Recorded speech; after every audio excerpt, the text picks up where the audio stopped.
நீ இப்ப வரைக்கும் ரூம கிளீன் பண்ணலையா? நான் சொன்னல ரூம கிளீனா வச்சுக்கோ. நீங்க எப்ப இங்க பாத்தீங்க? எதுக்கு இப்படி நீ கத்துற? நீங்க எப்படி கொள்ளக்க இப்படி திடீர்னு வரலாம்? வரதுக்கு முன்னாடி எனக்கு ஒரு காலாவது பண்ணிருக்கலாம்ல? மிக்ஸி, நீ இந்த மாதிரி பண்ணிருக்க கூடாது. என்ன பேசுறீங்கப்பா? ஒரு அப்பாவி சின்ன பையனை வீட்டுல இப்படி தனியா விட்டுட்டு நீ போகவே கூடாது. ஆனா அப்பா இது எல்லா வீட்லயும் இப்ப நடக்கிறது தானே. மத்தவங்களுக்கு வேணா சாதாரண விஷயமா இருக்கலாம், ஆனா ரூம் முழுக்க எப்படி கலைஞ்சு போயிருக்கு பாரு. ஆனா அதெல்லாம் ஷின்சான் பண்ண, நான் கொஞ்சம் அவசரத்துல இருந்தப்பா, அதான் சுத்தம் பண்ண முடியல. எல்லாத்துக்கும் ஒரு லிமிட் இருக்கு. நீ அம்மா ஆயிட்ட, நீ ஒன்னும் குழந்தை கிடையாது. இப்ப எதுக்காக என் மேல தேவையில்லாம கோவப்படுறீங்க? உண்மையை சொன்னா எல்லாருக்கும் கோவம் வரதானே செய்யும்.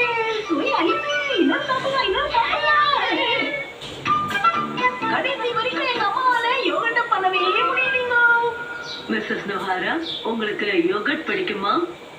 பிடிக்கும். இது ரொம்ப நல்ல விஷயம். நேத்து என்னோட ஃப்ரெண்ட் எனக்கு யோகட் கொடுத்தா.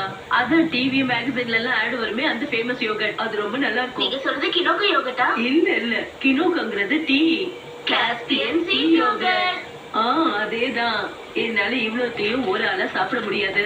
உங்களுக்கு பிடிக்கும்னா நீங்களும் கொஞ்சம் எடுத்துக்கோங்க. இது எல்லா விஷயத்துக்கும் ரொம்ப நல்லா இருக்கும்.